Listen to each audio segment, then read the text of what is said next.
सभी भाइयों का चैनल पर स्वागत है। आज बात करेंगे जो बड़े पशु हैं उनके अंदर कौन सी वैक्सीन लगवानी चाहिए और कब लगवानी चाहिए और किस बीमारी के लिए कौन सी वैक्सीन है और उस बीमारी के मेन लक्षण क्या है। सबसे पहले आती है फुट एंड माउथ डिजीज। इसको आमतौर पर अपने पशुपालक भाई मुंह खुर की बीमारी से भी जानते हैं।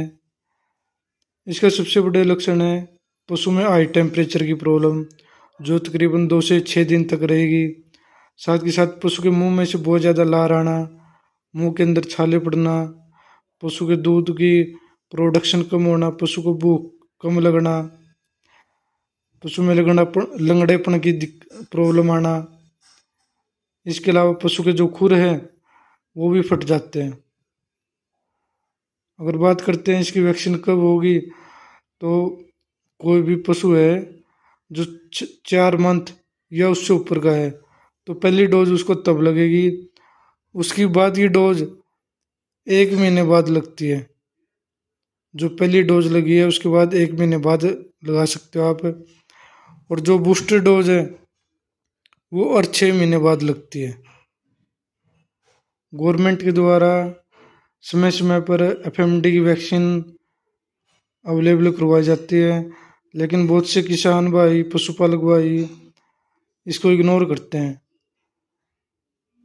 कि पशु का दूध कम हो जाएगा। लेकिन अगर कभी एफएमडी पशु में आ गई तो उससे बहुत ज़्यादा लॉस होगा आपका। तो प्यारे भाइयों, कोशिश क्या करो, वैक्सीन ज़रूर लगवाओ। जो गवर्नमेंट ने बेनिफिट दिया आपको उस चीज़ का पूरा लाभ उठाएं आप। दूसरा बात करते हैं हेमोरेजिक सेप्टिसिमिया। इसके मेन लक्षण है हाई टेम्परेचर, पशु को सांस लेने में बहुत ज़्यादा प्रॉब्लम आएगी, पशु की नाक के अंदर से बलगम टाइप आएगा। तो आपने इस चीज़ का बहुत ध्यान रखना है क्योंकि ये एक जानलेवा बीमारी है। अगर पशु इससे ग्रस्त है तो उसकी डेथ भी हो सकती है। तो इसकी डोज कब लगवानी है अपने, पशु या छोटा बच्चा मान लो जब वो 6 मंथ या उससे ऊपर की एज है उसकी, तब लगवानी है। और उसके बाद ये डोज 6 मंथ या उसके बाद। और ये एनुअली लगती है, साल में एक बार इसकी वैक्सीन आती है। तो जब भी वैक्सीन आए इसकी वैक्सीन करवाएं या प्राइवेट परचेजिंग करके लगवाएं, लेकिन इसकी वैक्सीन बहुत ज़्यादा ज़रूरी है। इसके बाद आता है ब्लैक क्वार्टर। इसके मेन लक्षण है इसके अंदर पशु के कंप्लीट बॉडी पे सूजन आएगी। जैसे अपना गद्दा या जैसे फोम होता है वैसे कंप्लीट बॉडी पे सूजन आएगी। इसके केस रेयर आते वैसे तो, लेकिन फिर भी ध्यान रखना चाहिए। इसकी वैक्सीन लगती है पशु जब 6 मंथ या उससे ऊपर का है, उसके बाद की डोज 6 मंथ या उससे ऊपर का है। ये भी तकरीबन साल में एक बार आप वैक्सीन कराओ। इसके बाद आती है ब्रुसलोसिस। इसको लोकली हम बोलते हैं कि पशु बांझ हो गया। जो पशु ब्रुसलोसिस से ग्रस्त है वह बच्चे पैदा नहीं कर सकता।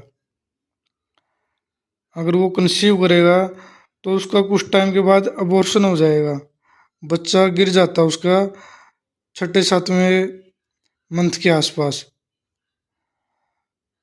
और ये केवल जो फीमेल काफ है, भैंस गाय है, इन्हीं के अंदर मिलती है, मेल के अंदर नहीं मिलती। इसकी पहली डोज आपने लगवानी चाहिए जब फीमेल काफ की एज 4 से 8 मंथ की है। दूसरी डोज 4 से 8 मंथ का जब ये लाइफ में मतलब इसी एज में एक ही टाइम वैक्सीन लगती है। और कुछ भाई उस टाइम भी ये वैक्सीन लगवाते नहीं। पूरे लाइफ टाइम में पशु के केवल एक ही बार लगेगी और उसका भी क्राइटेरिया है जब पशु की उम्र 4 से 8 महीने की है तब बस। किसान भाइयों, इसके बाद बात करते हैं थ्लेरसिस। थ्लेरसिस को अपने लोकल लैंग्वेज में लोकल यहाँ पे बोलते हैं चिचड़ी बुखार। इसके मेन लक्षण है पशु का टेम्परेचर बहुत ज़्यादा रहेगा, पशु में ये ब्लड के अंदर प्रोटोजोआ की वजह से डिजीज होती है। इसकी फर्स्ट डोज आपने लगवानी चाहिए जब बच्चे की उम्र है 3 मंथ, उसके बाद ये डोज लगेगी 3 मंथ के बाद। और बूस्टर डोज की इसमें कोई रिक्वायरमेंट नहीं है। उसके बाद बात करते हैं एंथ्रेक्स। इसके अंदर भी बहुत ज़्यादा सूजन, पशु को सांस लेने में प्रॉब्लम आती है, टेम्परेचर की प्रॉब्लम है।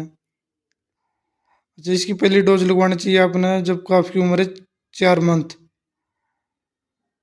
उसके बाद ये डोज आप लगवाओ 4 मंथ के बाद, और एनुअली साल में एक बार लगवाओ आप। वैसे इसके भी केस कम मिलते हैं। और लास्ट में बात करते हैं रेबीज की। रेबीज आप सभी जानते हो, जो भी पशु रेबीज से इन्फेक्टेड है उससे काटने पर मान लो दूसरे पशु को होगी, और आदमियों के अंदर भी आती है। तो रेबीज की वैक्सीन जैसे आपको लगे पशु ने आपको काट लिया है या एक पशु ने दूसरे पशु को काटा है और आपको ये शक हो गया कि ये मान लो पागल हो सकता है पशु, तो फर्स्ट डोज उसी टाइम लगवाएं, उसके बाद की डोज 4 दिन बाद। वैसे बूस्टर डोज आप 7वें दिन, 14वें दिन, 28वें दिन 3 डोज उसके बाद जरूर लगवाएं।